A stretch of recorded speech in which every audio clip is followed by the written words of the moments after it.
प्रणाम। तो ध्यान के समय जो प्रेरणा हुई, वैसे तो हम यहाँ पर गीता योग करने चले हैं, लेकिन जो श्लोक कहा ध्यान के समय वो गीता का नहीं था, वो श्रीमद् भागवत में आता है। पुराण जो है 18,000 श्लोकों का पुराण, जिसमें भगवान कृष्ण की कथा है। ज़्यादातर भगवान के सभी अवतारों की कथा है, लेकिन ज़्यादा से ज़्यादा कृष्ण कथा है उसमें। तो भगवान अपनी लीला समेटते समय, जाते समय 12 स्कंद है उसमें, 12 मतलब वॉल्यूम्स, 11वें स्कंद की उसमें 50-60 अध्याय है, चैप्टर। जैसे इसमें 18 अध्याय है। उसके 20वें अध्याय में 6ठे श्लोक में उद्धव से कहते हैं कि और क्या बताना है, सब बता के हो गया। ऐसे ही कहती है, और अभी हमने क्या कम सुना यहाँ पे, और क्या सुनना बाकी। सच अगर सोच के देखें तो कौन सी बात बाकी है जो सुनी नहीं हमने, जो जानते नहीं हैं वास्तव में। ये तो मेरे को, ये आपकी कृपा इधर बिठा के, ये आपकी कृपा मेरे पर इधर बिठा दिया। वैसे आपको ज़रूरत नहीं है, मैं जानता हूँ। सत्य बात ये है, आपको आवश्यकता नहीं है, क्योंकि आप ऑलरेडी जानते हैं जो ज़रूरी वो जानते हैं।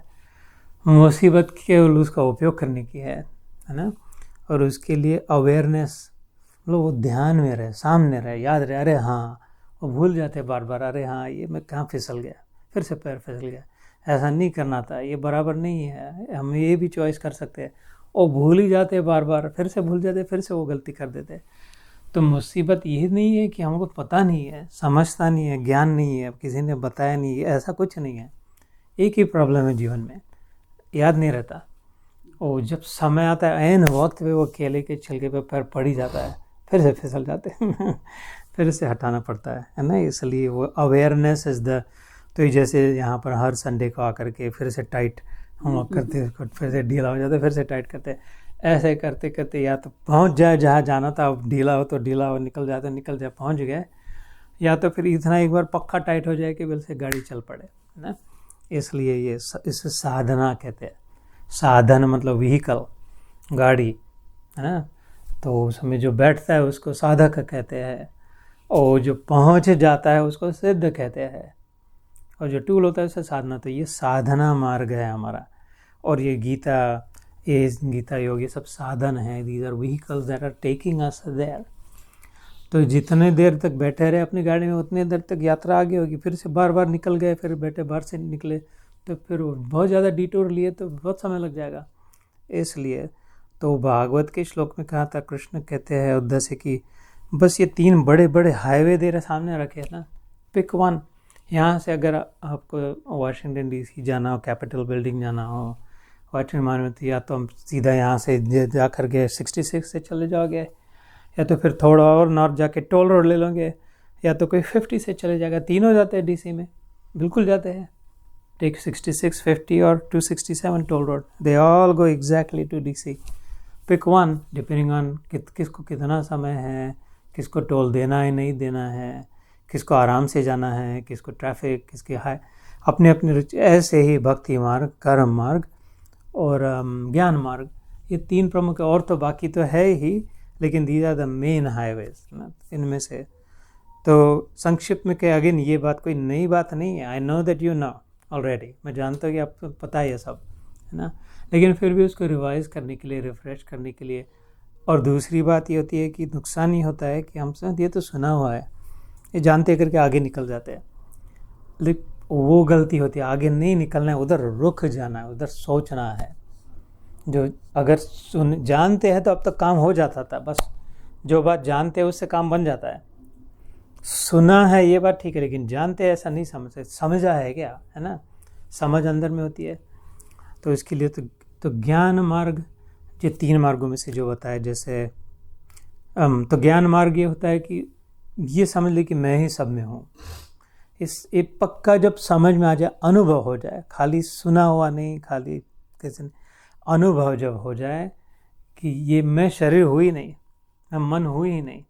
जैसे मैं गाड़ी में बैठ के यहाँ पे आया और जब पार्क किया तो उधर ही बैठा नहीं रहा। मैं समझे मैं गाड़ी नहीं हूँ, मेरे को इधर नहीं बैठना है, मेरे को यहाँ से निकल के जिधर का मेरा गंतव्य स्थान जो है वहाँ जाना है। लेकिन गाड़ी नहीं तो लाया कि इतने समय तक अब गाड़ी को संभाल के रखा, गाड़ी को ढंग से चलाया, तो मैं तो गाड़ी हूँ। नहीं मैं गाड़ी नहीं हूँ। ऐसे ये जो शरीर को समझ लिया कि मैं तो यही हूँ, आईने में देखती हूँ, ऐसी हूँ वैसी हूँ, ये हूँ ही नहीं मैं। ये जब पक्का हो जाए इसका मेरा कोई संबंध ही नहीं है, ये मेरा वाहन मात्र है, ये सत्य है, ये अनुभव हो सकता है, होता है, हुआ है ना। This is the truth, other than that is not the truth. जब ये समझे कि ये मैं हूँ, ये एकदम गलत बात है, एकदम असत्य बात है। इसका जब पक्का अनुभव हो जाए, और जैसा मेरा वैसा आपका भी सबका है, कि यहाँ पर शरीर बैठे ये आप नहीं हो। मैं जब प्रणाम करता हूँ आपको तो मैं आपको करता हूँ, शरीर को क्या प्रणाम करना है ना। तो शरीर तो मिट्टी से बना है, इसमें हवा भरी है, थोड़ा पानी भरा है, थोड़ा इसको तो धुलाना नहलाना पड़ता है, इसकी तो सेवा करनी पड़ती है, हमको उठाना पड़ता है। तो ये जब पक्का हो जाए तो उसके बाद कोई प्रॉब्लम, कोई चिंता नहीं, कोई भय नहीं। जो वो हो गया ज्ञान मार्ग। या तो अगर सोचने वाले हैं तो इस मार्ग से चले तो पहुंच जाए, फिर पता चले कि अरे ये सब एक ही है। इसी अध्याय में, चौथे अध्याय में आगे आएगा। दूसरा मार्ग, कर्म मार्ग से अगर जाना चाहते हैं कि नहीं, वो ज्ञानवान नहीं समझता, इंटरेस्ट नहीं है, अच्छा नहीं लगता है, जो भी लॉजिक वॉजिक रैशनल, हमको बस कुछ करने को बोलो, सेवा करनी है, सजाना दजाना है, कुछ नाचना गाना है, कुछ भोग बनाना है, खिलाना पिलाना है, तो वो मार्ग से भी जा सकते हैं। पूर्ण परमेश्वर प्राप्ति हो सकती है, कंप्लीट भगवान की प्राप्ति। उसमें एक नियम ये है कि जो भी करे, छोटे से छोटा बड़े में बड़ा, अपने लिए नहीं। भावना पक्की हो गई दूसरे के लिए, बस अपने लिए कुछ करना ही नहीं है। इतना पक्का हो जाए कि मेरे लिए कुछ नहीं करना है, एकदम उस पर अड़ जाए इस बात पे कि अपने लिए कुछ नहीं करना है, दूसरों के लिए करना है, पर हित के लिए, किसी दूसरे के लिए। और दूसरों को जो करेगा वो खुद को तो मिल ही जाएगा। इतना ढोकला बनाया, रवा का ढोकला सिखाया, माधवी ने मैसेज भेजा आपके लिए बाय द वे। वो नेपाल वो हमारे और सन्स, एनीवे वो तो आपको अलग से बाद में पता था, लेकिन अभी वो आई फिनिक्स से आई, तो उधर उसने बनाया था, मेरे लिए थोड़ा लाया सुबह, और बोलती उनको बताना जरूर कि मैंने उनकी रेसिपी यूज़ करी, बहुत अच्छा हुआ करके। तो ये कहाँ से आ गया, हाँ, तो सबको ढोकला दिया, तो अपने लिए एक तो बच ही जाता है, मिल ही जाता है। सबको आरती देते हैं भगवान की, तो अपन भी आरती अंत में ले लेते हैं, प्रसाद लाई बतासा देते, तो एक दो चार अपने को भी मिल जाता है। ऐसे तुम्हारे लिए, आपके लिए, आपके लिए, आपके लिए, सब दूसरों के लिए किया, अपने को भूखा नहीं मरना पड़ेगा। भगवान की ये तो प्रॉमिस है, भूखा नहीं मरेगा करके, है ना। तो लेकिन उसमें भावना इतनी पक्की हो जाएगी कि मैं हूँ ही नहीं, कोई दूसरा है करके, तो उससे भी अंत में उससे भी भगवान के दर्शन हो जाएंगे। ये कर्म मार्ग है। और तीसरा भक्ति मार्ग है कि एज भी नहीं चाहिए, वो इतना सोचना भी नहीं, इतना समझता भी नहीं, और मेरे को चाहिए भी नहीं। मेरे को बस इतना पता है कि तू है भगवान, जिस किसी रूप में है, जिस किसी नाम से। I don't know and I don't care, I only want you God. मेरा खाली तेरे से संबंध है, जिसके साथ भी संबंध हो वो तेरे नाते है। Wherever I go, whatever I do, it's because you are there with me, you are there for me. If I love someone, I love someone because you are in them. मन में बार बार ये हो कि तेरे लिए, तेरे कारण, तेरा, तेरी, मैं, तू, मैं, बस उसी के साथ संबंध पक्का गया। बाकी ज्ञान की जरूरत नहीं। कर्म दूसरों के लिए भी करे, अपने लिए भी पकाए, टोस्ट बना के खा ले रोज, लेकिन कुछ कोई मुसीबत नहीं। टोस्ट रोज दूसरों को कहाँ दोगे तुम? रोज सुबह सुबह कौन आएगा टोस्ट खाने के लिए? तो किसके लिए बनाएंगे? अब खाना तो पड़ेगा। कोई मुसीबत नहीं। भक्ति मार्ग में फिर तो बस भगवान के नाते करो, तो एकदम पक्का उसमें धबाक से जो छलांग लगा दे, डाई करते कि नहीं बस भगवान ही है, तो वो भक्ति मार्ग है। और कर्म मार्ग में दूसरों के लिए ही करना है, अपने लिए कुछ नहीं करना है। मेरे को पता नहीं भगवान है या नहीं है, आई डोंट नो, लेकिन मेरे को जो भी सेवा करनी है वो दूसरों की करनी है, तो वो दूसरे सब भगवान ही है और कोई है ही नहीं, तो अपने आप सामने प्रकट हो जाएगा। या तो फिर ज्ञान से वैसे ही पता चल जाए कि अरे ये तो कहाँ फंस गए थे हम, ये शरीर है, ये मैं हूँ, ये मेरा है, ये क्या तमाशा लग गया था।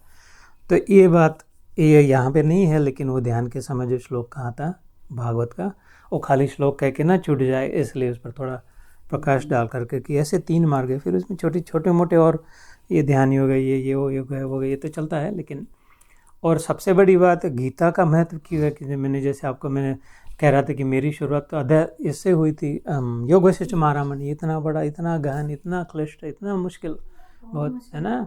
उसके बाद फिर अष्टावक्र गीता, फिर ये पुराण उपनिषद, ये वो सबसे आखिरी में मैं गीता में आया। ऐसा मेरे भी एक अलग ही नाटक हो गया। जो शुरुआत गीता से होनी चाहिए तो मेरा तो एंड इसमें हो।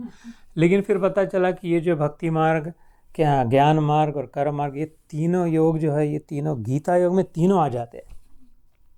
जब ऐसा कोई दिखाई दे जीवन में आए कि इनके जीवन में भक्ति भी है, भगवान पे प्रेम, भक्ति का क्या लक्षण है? भगवान में प्रेम, प्रेम है ना। भक्ति के लिए घंटी बजाना, ये आरती पे आरती दबाड़ दबाड़ गाए जा रहे, धमक 2-4 घंटे चल रहा है, वो जरूरी नहीं। हो सकती है भक्ति है, लेकिन है ऐसा जरूरी नहीं है। प्रेम जब हो, प्रेम तो सब जानते हैं, विशेष करके माताएं तो जानती ही है प्रेम को। एवं शायद माता से, पत्नी से प्रेम को जो स्त्री रूप में सबसे ज़्यादा प्रेम का अनुभव है। इसलिए स्त्री रूप का कि बलिहारी बड़प्पन है, क्योंकि इस भगवान के लिए सबसे एक ही मुख्य वस्तु है जो उनके चाहिए, प्रेम है। वो सबसे ज़्यादा स्त्री के हृदय में होता है जागृत। इसलिए राधा रूप में कहो, रुक्मिणी रूप में कहो, सीता रूप में कहो, अथवा माता के रूप में, यशोदा रूप में, देव रूप में, भगवान ने सिर पे अपने केवल माँ को या स्त्री रूप को अपने से ज़्यादा राधा को माना है कृष्ण भगवान ने। वो नहीं कहते, नहीं करते थे, उसकी आज्ञा के बिना नहीं करते थे, है ना। तो क्योंकि उनको स्त्री का आकर्षण तो ऐसी बात नहीं है, क्योंकि वहाँ प्रेम का महत्व सबसे ज़्यादा होता है ना। स्त्री रूप का नहीं, स्त्री में के हृदय में जो प्रेम होता है, उसका प्रेम का जो महत्व है उसमें। तो जिस किसी प्रकार से भगवान में प्रेम हो इस मार्ग से, तो गीता योग में कैसे होता है? अगर किसी के जीवन में भगवान में भक्ति भी है, प्रेम भी है, नाकारते नहीं है, एक कर्म में दूसरों के लिए कार्य किए जा रहे हैं, अथवा ज्ञान, संपूर्ण ज्ञान प्रकट है, बिल्कुल पता है, ये तीनों उसी के पास होते हैं जो गीता के साधक थे। ज्ञानी बहुत मिल जाएंगे, और लेकिन उनके हट होता है, जिद होती है कि अरे ऐसा नहीं, ये बेकारी, ये कहते हुए सुनोगे भी, ऐसा ही फंसे हुए हैं, ये बेकार है, ये बेचारे है। ज्ञानी लोग, सन्यासी लोग कहेंगे अरे हम तो कैसे, है ना। उनका हट होगा कि ऐसा ही है। और भक्ति वाले कहेंगे नहीं नहीं, लेकिन तुम ये सब करते हो, लेकिन भगवान का नाम कहाँ लेते हो, भगवान के आरती नहीं करते हो, ऐसा ही है। और कर्म मार्गी कहेंगे क्या तुम बेकार बैठे हो, दूसरों को भीख मांग के खाते हो, अपना कमाना चाहिए, दूसरों को खिलाना चाहिए, हम देखो कर्म करते रहते। वो कर्म से ही होता है। तो जिसकी जिद हो गई, अटक गए, वो अपने अपने। लेकिन ये गीता का मार्ग क्या कहते, तीनों का समन्वय करा के तीनों एक साथ चल पड़ते, इसलिए गीता योग। ये जब मेरे को पता चला गीता पढ़ने के बाद और मुख्य समझने के बाद, तब फिर मैंने और शास्त्र बिल्कुल बंद कर दिए। जैसे यहाँ पे 2 लाए, वैसे और 4, 5, 8, 10 बार दिखी ले जाओ, जिसको जो अभी मेरे को अपना मिल गया मैं गीता इसको सिर पर इसको लेके घूमता हूँ।